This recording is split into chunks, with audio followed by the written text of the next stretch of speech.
Dakar, janvier 2025. 17h38. Le ciel s'embrase lentement sur la corniche.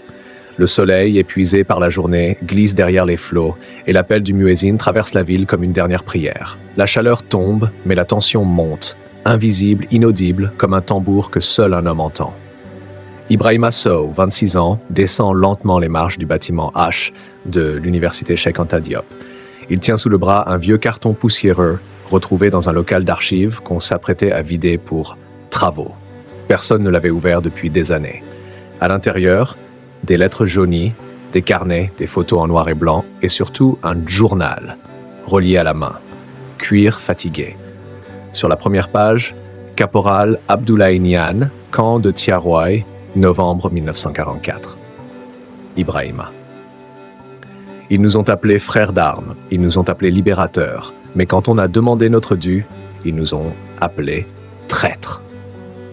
Ce soir-là, dans sa chambre d'étudiant à Fas, Ibrahima ne dort pas. Il lit, il relit, il tourne les pages comme on épluche une plaie. Le journal raconte le quotidien d'un tirailleur sénégalais à son retour de guerre. Mais plus il avance, plus les lignes deviennent sombres. Des noms de soldats disparus, des ordres secrets et une date encerclée en rouge. 1er décembre 1944, nuit de la honte. Le lendemain, dans la bibliothèque de la faculté, Ibrahima tente d'en savoir plus. Mais il se heurte au vide. Aucun ouvrage ne parle en détail du massacre de Tiaroy. Les rares mentions sont floues, aseptisées. Un professeur plus âgé, en voyant le carnet, pâlit. Plein dialogue. Range ça, Ibrahima. Ces histoires-là, elles ont coûté des vies. Mais c'est notre histoire, professeur. Elle mérite d'être racontée. Ce n'est pas l'histoire qui pose problème, c'est la mémoire. Et certains préfèrent qu'elle reste morte. Ce soir-là, Ibrahima rentre chez lui. Mais en approchant de sa porte, il remarque quelque chose d'étrange. La serrure a été forcée, ses affaires retournées. Mais rien n'a été volé, rien. Sauf le carnet. Il court au commissariat, on lui rit au nez. Aucune trace, aucune preuve, aucun intérêt. Mais Ibrahima comprend. Quelqu'un veut que le massacre de Tiaroy reste une rumeur, un fantôme. Quelques jours plus tard, il reçoit un mail anonyme. Une seule phrase, tu ne retrouveras jamais ce qui n'a jamais existé. Pièce jointe, une photo floue du carnet, brûlée à moitié. Mais le feu ne peut pas effacer la vérité. Dakar, 5 jours après le vol. Le vent du matin souffle sec sur les murs de Fas. Le quartier s'éveille à peine, mais Ibrahima ne dort plus. Depuis la disparition du carnet, une seule idée le hante. Retrouver des survivants. Des hommes capables de témoigner. Il sait que le temps est contre lui. La plupart des tirailleurs encore en vie ont plus de 100 ans. Mais il a une piste. Un nom griffonné en marge d'une page du carnet qu'il avait réussi à photographier avant qu'il ne disparaisse. Mbaye Diop, Ziguinchor, ex-Première Compagnie. Plan, Ibrahima dans un car Ndiagandiaye en route vers le sud. Le soleil tape sur la tôle blanche, les pneus hurlent sur l'asphalte brûlé. Pendant les 8 heures de trajet, Ibrahima ne décroche pas de son téléphone. Il fouille les archives numériques, appelle des associations d'anciens combattants, cherche dans les registres militaires. Enfin, un vieux coordinateur de l'association des vétérans de la Casamance décroche. Mbaye Diop, oui, il est toujours vivant, mais il ne parle plus. Il est à l'hospice de Niaguis. Il a plus de 100 ans. S'il te reçoit, sois respectueux. Il a vu plus de morts que de couchers de soleil. Hospice de Niaguis, Ziguinchor. Un bâtiment défraîchi, au toit de tôle ondulé. Les palmiers alentour dansent lentement, comme s'ils murmuraient des souvenirs. Ibrahima pénètre dans une chambre sombre. Au fond, sur un lit sans drap, un vieil homme noir comme l'ébène, les yeux voilés par l'âge, fixe le plafond. Il respire lentement, comme s'il comptait les secondes restantes. Mbaye Diop, sans cadran. Il ne parle plus beaucoup, mais quand Ibrahima prononce les mots, Tiaroy, l'air se fige. Le vieux tourne lentement la tête. Un grognement, un souffle rauque. Puis, enfin des mots. Mbaye. On a tiré sur nous comme des chiens, j'étais là, je me souviens de leurs yeux. Pendant 1 heure, Ibrahima écoute, prend des notes, enregistre. Mbaye raconte l'attente au camp, les promesses non tenues, les protestations pacifiques, puis l'ordre de tirer. Il parle d'un officier français, d'un certain lieutenant Morel, qui aurait refusé de tirer avant de disparaître 2 jours après. Il parle de fosses creusées dans la nuit. Et surtout, il dit une chose troublante. On nous a effacés, mais pas tous. Il y avait un cahier, pas un journal, un registre, avec nos noms, nos matricules. Il est en France, à Reims, dans un coffre. Plan suivant. Ibrahima sur le quai du port de Ziguinchor, au coucher du soleil. Il tient dans ses mains l'enregistrement audio. Il sait maintenant que la vérité ne sera pas seulement sénégalaise. Elle traverse les frontières. Elle pue le mensonge d'État. Et elle dort peut-être dans les archives françaises. Mais il n'est plus seul. Il a un témoin, une voix, un nom. Et il a une promesse à tenir. Tant que je respire, je parlerai pour ceux qu'on a fait taire. 2 semaines plus tard. Dakar, 6h12 du matin. La ville se lève doucement, mais Ibrahima est déjà debout, sac à dos fermé, passeport dans la poche, billet imprimé. Grâce à une bourse exceptionnelle de recherche accordée par un contact au musée du Quai Branly à Paris, il a obtenu un visa temporaire. Son objectif est clair. Retrouver le registre évoqué par Mbaye Diop dans les archives militaires de Reims. AIBD, Aéroport international Blaise Diagne. Tout se passe normalement, jusqu'au contrôle de sécurité. Un agent des douanes fixe un peu trop longuement son passeport. Il le tourne, le scanne 2 fois, puis appelle un autre agent. L'atmosphère devient épaisse. Ibrahima sent un frisson lui monter dans le dos. Douanier, vous pouvez patienter un instant, monsieur Sow? Bien sûr, il y a un souci. Douanier? Non, juste une vérification de routine. Il est conduit dans une salle annexe. On le fouille, on inspecte son ordinateur. Un officier en civil feuillette ses notes sur tiroir, puis lève les yeux. Pourquoi vous vous intéressez à ces vieilles histoires? Il y a déjà des livres sur ça. Rien de nouveau à découvrir. Sauf si ce qu'on nous a donné est faux. Un conseil, jeune homme, ne perdez pas votre temps ni votre avenir. Finalement, après 1 heure, on le laisse partir. Mais il sait. Quelqu'un l'a dénoncé. Quelqu'un lit ses mails, quelqu'un le suit. Ibrahima dans l'avion, regard vide, écouteurs aux oreilles. Dans sa playlist, l'enregistrement de Mbaye Diop. Il ferme les yeux, entend les mots du vieux soldat. Ils nous ont enterrés, mais la terre ne garde pas les secrets éternellement.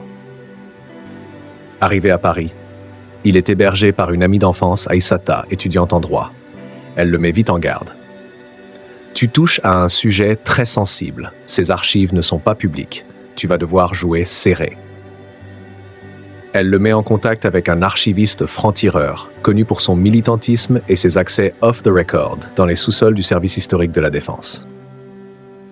2 jours plus tard, direction Reims. Là-bas, au fond d'un vieux bâtiment administratif, Ibrahima suit le passeur d'archives à travers des couloirs déserts.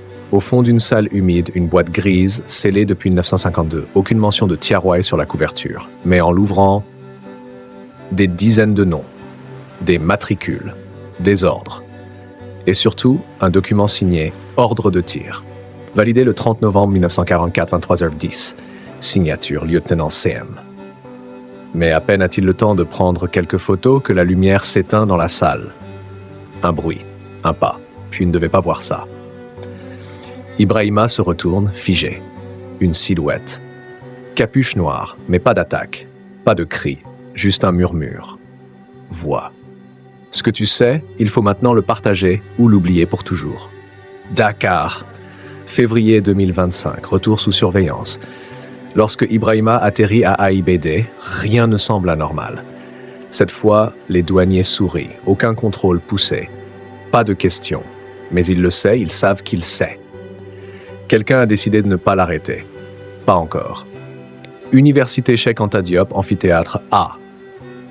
2 semaines plus tard, Ibrahima organise une conférence ouverte intitulée « Tiaroy, vérité interdite ou mémoire effacée ». Il imprime les extraits des documents de Reims, prépare une présentation, fait venir des étudiants, des journalistes indépendants, même des anciens combattants. Dans l'amphithéâtre, l'ambiance est électrique. Quand il monte sur scène, tous les regards sont fixés sur lui. On nous a appris l'histoire, pas la vérité. On nous a dit honneur militaire, mais on a caché les balles. En 1944, des hommes sont morts, non pas à la guerre, mais pour avoir réclamé leur dû. Le silence autour de Tiaroy n'est pas une erreur, c'est une stratégie. Mais aujourd'hui, ce silence est brisé. Mais aussi des visages fermés dans le fond de la salle. 2 hommes en civil prennent discrètement des photos. Un autre sort, passe un appel. Le soir même, Ibrahima reçoit une convocation officielle du ministère de l'Intérieur. Motif: propagande subversive contre l'État et mise en danger de la stabilité nationale. Ibrahima, seul dans sa chambre, fixant la convocation. Son téléphone vibre. Un message anonyme: on t'avait prévenu, le sang des anciens t'aspire, mais il t'emportera. Le lendemain, il se rend à l'entretien, bureau sans fenêtre, 3 hommes en face de lui. Aucun nom, il parle sans hausser la voix. Ce que vous avez fait est grave, monsieur Sow. Vous accusez un État, vous ouvrez une plaie qui pourrait saigner trop fort. Vous avez une carrière, une famille, laissez cette histoire aux morts. Un avertissement. Pas d'inculpation, mais la prochaine fois, vous serez seul. Sortie. Ibrahima titube, étouffé, mais il n'a jamais été aussi déterminé. Il sait que ce n'est plus une question d'histoire, c'est une question de justice. Et la justice parfois commence par la révolte. Dans sa boîte mail, un message crypté signé d'un certain CM. Objet, il est temps que tu saches tout. Pièce jointe, une photo en noir et blanc, un groupe de soldats sénégalais et au centre, un homme blanc tenant un registre. Dakar. La ville dort sous un drap de silence. Mais chez Ibrahima, la lumière reste allumée. Devant son ordinateur, il fixe la photo en noir et blanc envoyée par l'adresse cryptée. Le message est simple. Siem n'était pas seulement un témoin, il était l'auteur du premier refus. Ibrahima zoome sur l'image. Le soldat blanc au centre porte un uniforme français, il sourit, mais ses yeux sont tendus. Sur sa veste, Siem, rien d'autre.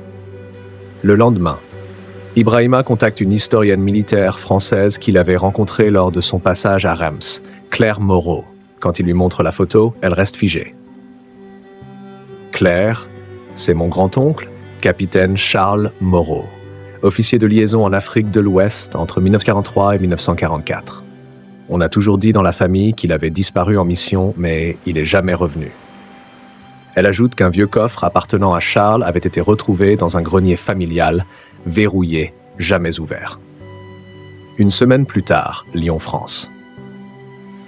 Ibrahima et Claire ouvrent le coffre ensemble. À l'intérieur, des médailles, une montre brisée, des lettres et un dossier scellé avec de la cire. Sur l'enveloppe, à n'ouvrir qu'après ma mort, pour que quelqu'un sache. Il brise le sceau et découvre le journal personnel du capitaine Moreau. Ce que le journal révèle, Charles Moreau avait reçu l'ordre de tirer sur les tirailleurs à Tiaroy. Il avait refusé, affirmant qu'aucun honneur ne justifie une balle dans le dos de la vérité. 2 jours plus tard, il fut convoqué secrètement, emprisonné, puis transféré dans un hôpital militaire psychiatrique. Sa famille reçut un télégramme. Mort en mission, cause inconnue. Mais ce n'est pas tout. Au fond du journal, un document tapé à la machine. Liste partielle des soldats abattus à Tiaroy. 89 noms. Des matricules. Et une annotation manuscrite. Ceci doit rester dans l'ombre. Mais l'ombre finit toujours par avoir une lumière. Claire, bouleversée, murmure. Il a été effacé, comme eux. Ibrahima comprend que cette vérité dépasse le cadre sénégalais, elle touche la France, son armée, sa mémoire, ses mensonges, et elle dort dans des greniers, dans des coffres, dans des silences familiaux. Mais Ibrahima n'a plus peur. Il scanne les documents, prépare un dossier complet et commence à écrire un livre. Titre provisoire, Tiaroy, les âmes qu'on a volées. Mais à Dakar, une tempête se lève. Un de ses amis lui envoie une alerte. Ton nom circule dans les sphères politiques, ils disent que tu salis le pays, qu'on t'a financé de l'étranger. Un mot apparaît de plus en plus souvent dans les médias. Traître. Dans un cybercafé parisien, un homme inconnu imprime le livre d'Ibrahima et envoie un mail à defense.intérieur.sn@objet. Il va tout publier. Dakar, mars 2025. Dans les rues de la capitale, le nom Ibrahima Sow est devenu un sujet qui divise. Sur les réseaux sociaux, dans les émissions radio, dans les débats télévisés, un intellectuel courageux ou un traître manipulé par l'étranger. Il affiche anonyme dans les rues de Fas. Il insulte nos institutions, financé par l'ennemi. Qui est vraiment Ibrahima Sow? La pression monte. Les étudiants qui le soutenaient commencent à se taire. Certains professeurs prennent leur distance. Le recteur de l'université lui écrit une lettre ambiguë, évoquant des risques de troubles à l'ordre public. Chez lui à minuit, une pierre brise sa fenêtre. Un mot est accroché à un caillou. On ne trahit pas sa patrie pour des morts. Le lendemain, Ibrahima décide de tenir bon. Il donne une interview exclusive à une journaliste indépendante, Fatou Ndao, qui dirige un média en ligne engagé. Pourquoi continuer, Ibrahima, alors que tout le monde vous lâche? Ibrahima, parce qu'on m'a appris que le silence est parfois complice. Et moi, je ne veux pas être complice d'un mensonge. La vidéo devient virale. Elle touche une partie de la jeunesse sénégalaise qui ne connaissait rien au massacre de Thiaroye, mais elle fait aussi grincer des dents dans les hautes sphères. Le 23 mars à 5h47, des hommes en civil débarquent chez lui. Pas de mandat, pas de sommation. Vous êtes en état d'arrestation pour atteinte à la sûreté nationale et diffusion de fausses informations. Ils le menottent, l'embarquent dans un véhicule sans plaque. Ibrahima est enfermé dans une pièce blanche sans horloge. Pas d'avocat, pas de téléphone, juste une lumière trop forte et des voix derrière le miroir. Pendant 2 jours, il ne mange pas. On lui répète les mêmes phrases. Reconnais, tu as menti. Dis que ton livre est une fiction. Dis que tu as été manipulé par des ONG. Il refuse. Dao lance l'alerte. Un mouvement en ligne démarre. Libérez Ibrahima. Des étudiants se rassemblent devant l'université. Des journaux internationaux s'emparent de l'affaire. Des intellectuels, des artistes, des écrivains prennent position. Il ne fait que rappeler notre histoire. Si notre pays l'emprisonne pour ça, alors c'est notre mémoire qu'on enferme. Sous la pression médiatique, l'État cède. Le 28 mars à 14h, Ibrahima est relâché sans procès. Fatigué, amaigri, mais droit. À sa sortie, une foule l'attend, silencieuse, respectueuse. Il lève les yeux et murmure « On m'a arrêté. Pas l'histoire. » Dakar, avril 2025. Cela fait 2 semaines qu'Ibrahima est sorti de détention. Il vit plus discrètement, évite les grandes foules, marche la tête baissée. Mais il continue d'écrire. Chaque mot est une résistance. Chaque page, une détonation contre l'oubli. Un soir, alors qu'il vérifie ses mails dans un petit cybercafé de Koloban, il reçoit une notification inhabituelle. Expéditeur Fondation pour la mémoire coloniale Bruxelles-Belgique. Objet soutien au projet Thiaroye. Monsieur Sow, votre travail a retenu notre attention. Nous vous proposons de venir présenter vos recherches en Europe dans le cadre d'un colloque international. Tous les frais seront pris en charge. Le monde a besoin de savoir. Cordialement, Dr. Elena Hartmann. Ibrahima est méfiant, mais intrigué. Il mène sa petite enquête. La fondation existe. Elle est reconnue, soutenue par plusieurs universités européennes. Et le Dr. Hartmann, historienne allemande réputée, spécialiste des violences coloniales. Elle a publié des ouvrages critiques sur la présence française en Afrique. 2 semaines plus tard, Bruxelles. Ibrahima monte sur scène. Il présente ses recherches devant un public d'universitaires, de journalistes, de survivants rwandais, congolais, algériens. L'émotion est vive, les applaudissements sincères. Il est acclamé. Pour la première fois depuis le début, il a le sentiment que le monde l'écoute. Après la conférence, le Dr. Hartmann le félicite. « Votre voix est rare, Monsieur Sow, ne la laissez pas s'éteindre. » Elle lui propose un contrat, publier son livre dans une maison d'édition allemande avec traduction en plusieurs langues et organiser une tournée européenne. Mais alors qu'il s'apprête à signer, un archiviste italien présent à la conférence l'interpelle. « Tu veux vraiment publier là ? Tu sais que Hartmann travaillait pour un think tank européen lié à l'OTAN, non ? Elle a exhumé des vérités, oui, mais jamais sans les recadrer. » Ibrahima commence à fouiller et découvre que certains passages sensibles de ces documents sont absents de la traduction test qu'on lui a envoyée, notamment la liste complète des noms tués à Thiaroye et l'existence du journal de Charles Moreau. Il confronte Elena Hartmann dans son bureau. « Vous voulez mon histoire, mais pas toute la vérité. Je veux ce que le monde peut digérer, pas ce qui déclenche des guerres diplomatiques. Alors vous êtes comme eux. » Il claque la porte, refuse le contrat, rentre à Dakar, désabusé, mais libre. Dans l'avion du retour, il écrit dans son carnet « Même les alliés ont leur silence. Je ne cherche plus des soutiens. Je cherche des témoins, des vivants, des voix. » Dans un vieux centre communautaire de Thiès, Ibrahima organise une projection gratuite de son enquête filmée. Des jeunes, des anciens, des vendeuses de rue, des retraités y assistent. À la fin, une vieille dame l'approche en larmes. « Mon frère est mort à Thiaroye. On m'a toujours dit qu'il avait déserté. Merci de l'avoir rendu à notre histoire. » Dakar, mai 2025. Ibrahima a repris ses activités, mais plus discrètement. Il a refusé tous les contrats à l'étranger, décliné les interviews trop politiques, refusé de céder ses droits. Il prépare seul la publication libre de son livre, en version numérique, en wolof et en français. Une nuit, à Tivaouane, il rend visite à sa tante malade. Sur la route du retour vers Dakar, il conduit prudemment sur la vieille nationale. La nuit est calme, mais un pick-up noir sans plaque surgit soudain derrière lui. Les phares pleins. Il accélère, le pick-up aussi. Il essaie de sortir de la route, mais quelque chose explose. Un bruit sec. Un choc violent, sa voiture fait un tonneau et finit dans les herbes sèches, la tête à l'envers. Noir total, silence. Puis, un bip, un souffle. Ibrahima est vivant, blessé, mais vivant. Il parvient à ramper hors de l'épave, a du sang sur le front. Personne à l'horizon. Mais dans les minutes qui suivent, une voiture s'arrête. Un journaliste local sort en courant. Il dit avoir été prévenu par un appel anonyme. Mais Ibrahima n'avait averti personne de son trajet. Clinique privée, Dakar. Fracture légère de la clavicule, commotion cérébrale. Le médecin dit « Vous avez eu de la chance. C'était bizarre. Les freins ont lâché net. On aurait dit saboter. » Le lendemain, sur les réseaux sociaux, l'info se propage vite. Victime d'un accident de la route. Mais certains médias en ligne évoquent un possible attentat déguisé. Un blog sénégalais révèle que 2 jours avant l'accident, un rapport confidentiel européen mentionnait Ibrahima Sow dans une liste d'activistes à surveiller pour troubles à l'ordre historique. Dans sa chambre, Ibrahima reçoit la visite de Fatou Ndao. Elle lui tend un téléphone, un message vocal anonyme vient d'arriver sur son média.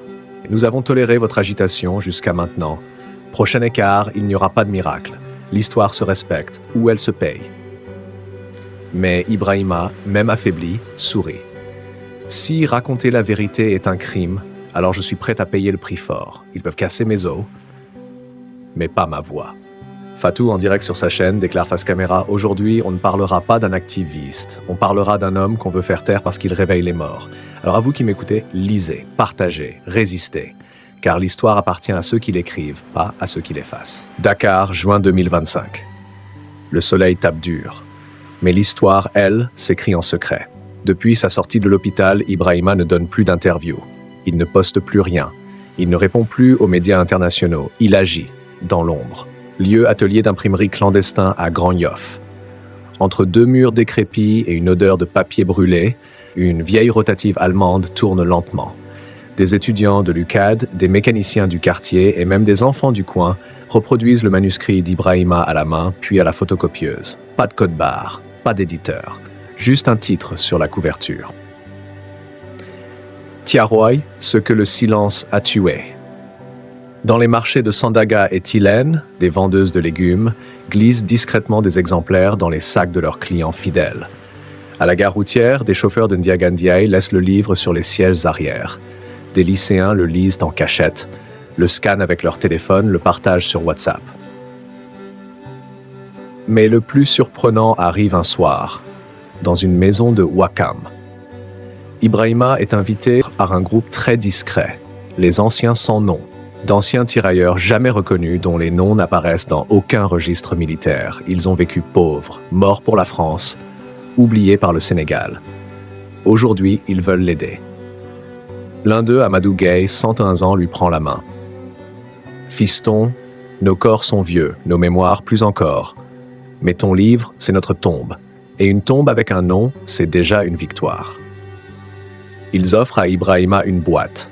Dedans, des photos, des médailles, un ancien brassard militaire marqué TAS 1944 et un document original signé d'un commandant français.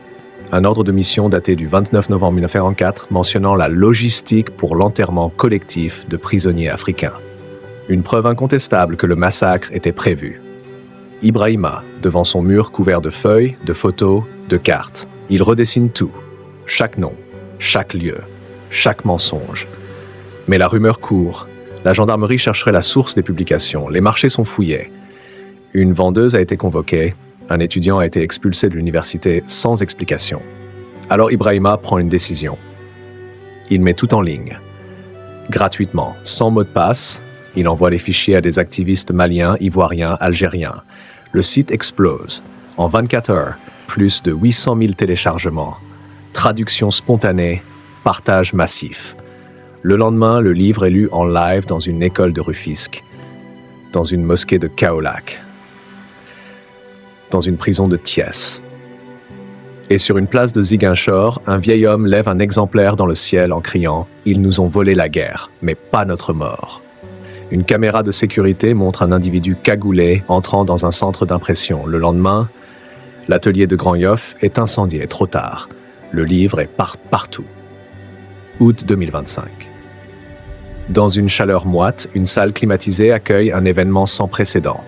La Commission Vérité et Réconciliation sur la mémoire coloniale au Sénégal, instaurée sous pression populaire et internationale. Un geste symbolique. Une tentative de réconcilier l'État avec son passé meurtrier. À l'intérieur, une centaine de personnes. Des militaires à la retraite, des familles de tirailleurs, des étudiants, des journalistes. Et au centre, Ibrahima Sow, en chemise blanche, main tremblante, regard fixe. Il est le dernier intervenant, l'audition est publique. Elle est retransmise en direct à la télévision nationale. Le président de la commission, un ancien juge respecté, ouvre la séance. Monsieur Sow, vous avez devant vous une nation qui vous écoute. Vous pouvez à présent dire ce que vous savez, mais soyez conscient, vos mots auront des conséquences. Ibrahima se lève. Ses yeux croisent ceux des anciens tirailleurs assis au premier rang, des veuves, des enfants d'hommes morts pour rien. Il ferme les yeux, inspire. Je ne suis pas historien, je ne suis pas militant, je suis juste un petit-fils d'un silence. En 1944, des hommes noirs, démobilisés, fatigués, humiliés, ont été tués à Tiaroy. Pour avoir demandé ce qu'on leur avait promis, on les a enterrés sans prière, on a supprimé leur nom et on a appelé ça un incident. Il sort de sa poche le document original montrant la logistique des enterrements. Voici la preuve que le massacre était prémédité. Agitation dans la salle, des murmures, certains se lèvent, une femme pleure, un militaire baisse la tête. Le président de la commission le fixe longuement. Pourquoi faire tout ça? Vous auriez pu faire carrière, partir, enseigner ailleurs. Ibrahima, parce qu'on ne construit pas un pays sur un mensonge, et que les morts ne dorment pas tant qu'on n'a pas dit leur nom. À la sortie, des centaines de personnes l'attendent. Il ne les regarde pas. Il regarde le ciel, comme s'il attendait une réponse de ceux qu'il a défendus. Une semaine plus tard, le gouvernement annonce la reconnaissance officielle du massacre de Tiaroy. Une cérémonie nationale est organisée. Les noms retrouvés sont lus un à un. Une stèle est érigée portant cette inscription « À ceux qu'on a fait taire, mais qui ont parlé à travers lui ». Ibrahima, seul, assis face à la mer, lit la dernière page de son livre imprimé. Le sang sèche, les tombes se ferment, mais la vérité, elle, survit à tous les fusils. Il sourit. Enfin. Le silence de Tiaroy. Une histoire inspirée de faits réels, pour ne jamais oublier. Si cette histoire vous a plu, n'oubliez pas de vous abonner, liker et surtout, continuer l'aventure avec nous.